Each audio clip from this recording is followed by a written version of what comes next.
before. And so now it's red and the car's going backwards and I'm scared. Yeah, so he sent me with this man who clearly had mush for brains. And the man just kept saying, so like the car's going backwards. So like the car's going backwards. So the car's going backwards. So it's not going forward. So when you put it in drive, it's going backwards. So you mean it's going in reverse. Is the car in reverse? He goes, so, and I have to keep it.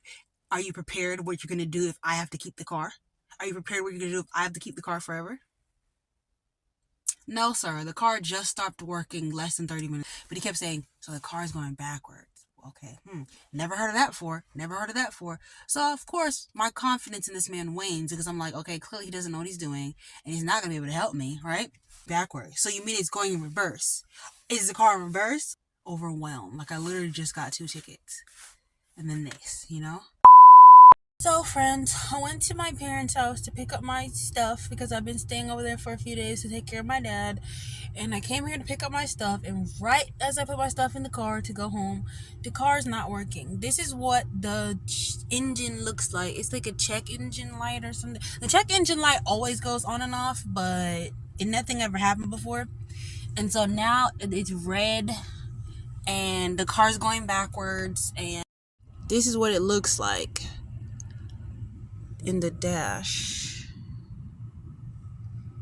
Now, my brother who fixes cars is in New Jersey, supposedly. But in New Jersey until Thursday. It's now Tuesday, so I don't know what I'm going to do. I don't know what I'm going to do, friends. I'm scared. I'm in front of my parents' house. Fortunately, I'm at a place where, fortunately, I'm in front of their house, so it's not like I have nowhere to go tonight, but I would definitely have to take an Uber. And I just packed up all my stuff, and I'm right in front of their building. They tow really badly around here, so my brother, who's supposed to be in New Jersey right now, or supposedly in New Jersey right now, or is in New Jersey right now, is gonna send me someone's number or something. So I don't know. I was thinking I film an episode of this whole car or something while I'm here because the car is really bad and it does need to be cleaned out because I don't want to leave it looking like this. But also, I have all my stuff in the back to go home: computer, clothes, shoes, food, everything to go home. So I'm super worried. This has been one of those seasons where like stuff goes wrong with your car. Like your life starts going halfway decent for 5 seconds, and then like stuff starts going wrong with your car. So I got a ticket, a parking ticket, 2 days ago. I got it in the middle of the night. I parked down the street from my parents' house. Boom, parking ticket at 2 a.m. 2:45 a.m. And then I think I got a red light ticket as well, and accidentally ran a red light as well. It's confusing, dark. I was kind of in a rush. Never happened for my life, but couldn't see where I was going. I think I ran a red light. I don't know. So it's one of those, your life is going halfway decent for 2 seconds and then your car starts acting up situations, which really, really sucks because, like, my life was going, like, this much decent. Look, this much. This much decent. Not even a lot. This much. And now here I am. So, this freaking sucks. Freaking sucks. My plan for this Friday was to get off work early, which I was already getting off work early, and then come to my parents' house, have my parents help me take out my braids, yes, my mom and my dad, and then go to the Christmas party and wear a hat. And then after I come back from the Christmas party, they finish taking out my braids, and I wash my hair and wear a wig to church. But at this rate, I'm gonna miss Cynthia. Like, I just told somebody I was thinking about selling Cynthia. I wasn't serious. Gosh, I was just joking. And like, other people were going through stuff with their car, and I wasn't trying to be insensitive. I was just like, don't call me about it at work, Dang. I wasn't trying to be insensitive. I really wasn't. I was just saying, don't call me about it at work. I said, call me about it later. I'm busy, really, really busy right now. I tell you. So, I ended up calling my brother, who was out of town, supposedly, right? And he referred me to a friend. And I called the friend, and the friend seemed like he didn't have any idea what was going on. Like, he seemed very confused, to which I'll probably elaborate on later. And then he's gonna charge me $120, right? So I called my sister, My sister was like, why don't you just call your insurance? And I was like, I don't have that on my insurance. I don't know anything about cars, right? So it turns out my sister was right. I called my insurance and they had roadside assistance, but it was going to take 100 minutes. And I already had been 60 and the people weren't there yet. So I called my cousin just so he could be there with me when they come. So he was like, wait, what you're describing sounds like maybe you need like a jump. So he came over, he jumped the car, and it actually worked. So I was able to drive around for a while and then come home, thank God. Turns out my brother is not in New Jersey. He's not out of town. He just didn't want to help me. So, yeah, so he sent me with this man who clearly had mush for brains.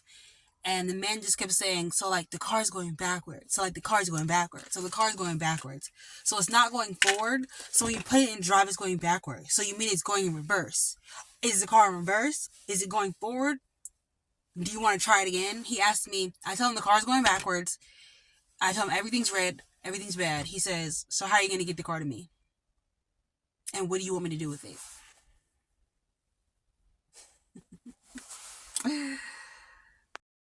So I said, well, my brother told me to call you for help. And I was hoping you could help me. And he was like, oh, okay. Oh my God. Oh my God. And it turns out, like, I thought it was somebody else. And it turns out, like, when I call my brother back, it turns out he gave me some weird name for him. But it turns out this guy's been my brother's life since I was at least 13, because I remember my 13th birth, I think it's like my 14th birthday. We spent most of the day at his shop. So I'm 31. He kept asking me who my brother was, and I told him my brother's name. I told my brother's nickname. I wrote it all out in the text. He still was like, oh. It's like, oh, this guy can't read clearly, because I remember I met his wife one time and she butchered my name written on paper. So I was like, oh, they both can't read. Okay. So he keeps asking, like, what? So, like, what? So, how are you going to get the car to me? And I was like, maybe you could tow it? He's like, well, if I tow it... No, he's like, oh, when are you available for me to fix the car? I said, not available till tomorrow. Okay, well, I guess I'll call you tomorrow. I said, I'm parked somewhere I can't be. I'm going to get towed anyway. Oh, so I guess I should tell you. No blank, Sherlock. He's like, oh, okay, I guess I should tell you. Okay, well, where are you? I tell him the address. He repeats the road 17 times. Say the road is Kingsway Street, right? He goes, Kingsway Street, Kingsway Street, Kingsway Street, Kingsway Street. I said, do you want me to text you the address? No, I'm just going to put it in my GPS. Really, because I haven't told it to you before. So... I mean, because I only told you one time, and then you keep repeating it 15 times. I don't know, maybe he has some type of, like, he needs to repeat things 50 times before he remembers it, or 50 times before it registered, but he kept saying, so the car's going backwards. Okay, never heard of that before. So, of course, my confidence in this man wanes, because I'm like, okay, clearly he doesn't know what he's doing, and he's not going to be able to help me, right? Finally, I get my insurance on the phone. I call this man back. Oh, wait, before that, he goes... So what are you going to do if it's the transmission and it doesn't work anymore and I have to keep it? Are you prepared what you're going to do if I have to keep the car? Are you prepared what you're going to do if I have to keep the car forever? No, sir. The car just stopped working less than 30 minutes ago. I haven't thought about whether or not what I'm going to do if you have to keep it forever. I didn't even know who you were 5 minutes ago. You know, in my head, I'm like, and then he goes, oh, wow, you sound distressed. Whew. Gave him the address. He said he'd be here in 40 minutes. Child, when the insurance people called, the insurance people answered the phone, I was so happy I had roadside assistance, so I'd never have to deal with him again. So hopefully we can get Cynthia fixed very, very, very soon, guys. We don't want her to go, especially not when her 2-year anniversary is coming up. And honestly, guys, when I got off the phone with him, I literally burst out crying. Like, I was sobbing after I got off the phone with him. Like, I was hysterical. Like, I was calling my family members and they could not even hear me. They couldn't understand anything I was saying. I was just so overwhelmed. Like, I literally just got 2 tickets. And then this, you know? Thank God. Thank God. I just thank God. Turns out I left the like emergency flasher, 4-way flasher running for a really long time. The battery died. But Cynthia was giving me issues anyway, so I'm definitely gonna take her to get fixed tomorrow. Guys, pray for Cynthia. If you see this video, please pray for Cynthia because she needs your prayers.